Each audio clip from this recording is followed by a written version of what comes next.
Hello, শুভ সকাল। আজকে সকালটা একটু অন্যরকম, আমার কাছে ভীষণ স্পেশাল। আজ ভোর 5টায় আমার ঘুম ভেঙে গেছে। ঘুম ভেঙে শুনি যে আমাদের আশ্রমে নাম সংকীর্তন হচ্ছে, যেটা রোজ ভোর 4:30 থেকে 5:30-6টা পর্যন্ত হয়। আমি ভেবেছি হয়তো আমার লেট হয়ে গেছে, কারণ 5:30টায় অ্যালার্ম ছিল।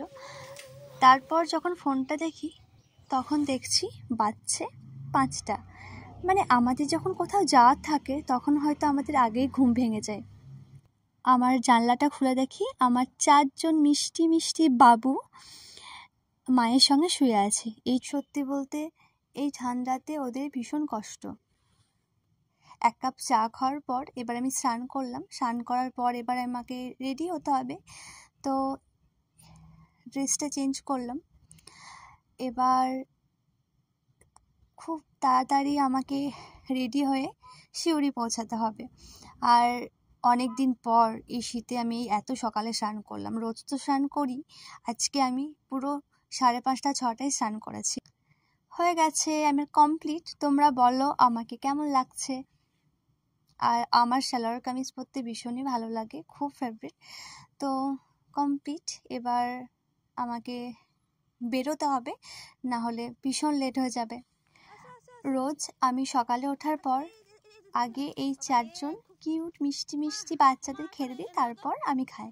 আজকেও সেটাই হবে, কারণ আজকে অনেক সকালে উঠে গেছি। এবার আমাকে বেরোতে হবে, বাসও আসছিল। তো আমি ওদের খেতে দিলাম, তারপর আমি এবার যাব। ওদের মধ্যে একটা টান জন্মেছে, আমার গলার ভয়েস শুনলে ওরা ছুটতে আসে। ওদের একদিন না দেখলে আমার মন খারাপ করে। আমি সিউড়ি পৌঁছে গেছি। এবার যারা আমার সঙ্গে যাবে তাদের জন্য আমি অপেক্ষা করছি। আসলে কোথাও যাওয়ার থাকলে আমি খুব টাইম মেনটেন করি। 1 ঘন্টা যদি লেট হয়ে যায় তখন অনেকটা প্রবলেম ফেস করতে হয়, কারণ সন্ধে হয়ে গেলে আমার বাড়ি ফেরাটা খুব প্রবলেম হয়ে যায়। দাঁড়ালাম, কিছু তো খেতে হবে। অনেক সকালেই আমরা বেরিয়েছি, আমিও বেরিয়েছি, তবে আমি খেয়ে বাড়ি থেকে বেরিয়েছি।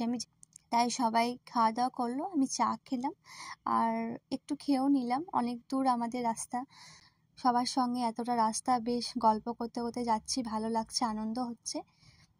তোমরা কি বুঝতে পারছো আমি কোথায় যাচ্ছি? হয়তো বুঝতে পারছো অনেকজন। এই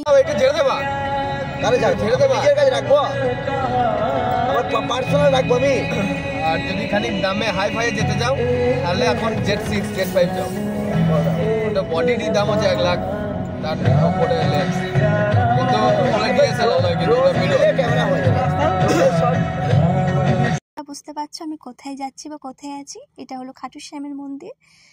আমি এটা আগে ছবিতে বা ভিডিওতে দেখেছি, এই প্রথমবার দেখলাম।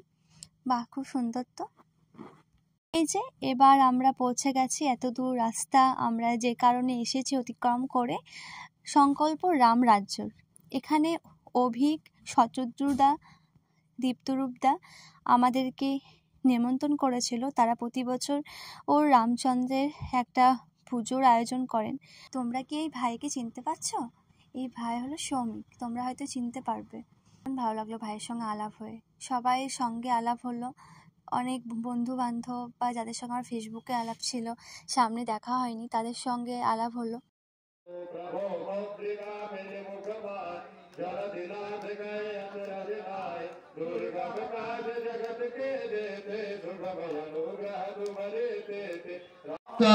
प्राप्ति कामः आयु वृद्धि, आरोग्य वृद्धि, ऐश्वर्य वृद्धि, सकल धन धान्य समृद्धि, निमित्तक मम शत्रु पराजय, लक्ष्मी प्राप्ति कामः।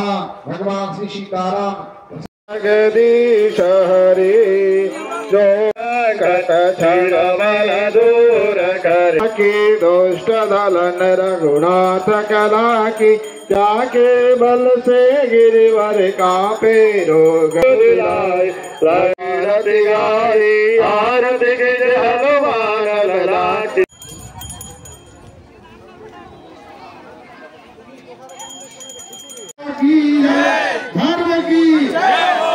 রামচন্দ্রের হোম যজ্ঞ পুজো হওয়ার পর নারায়ণ সেবার ব্যবস্থা ছিল। এই যে অনেক মানুষ এসেছেন, তারা রামচন্দ্রের পুজো দেখলেন, এবার প্রসাদ গ্রহণের পালা।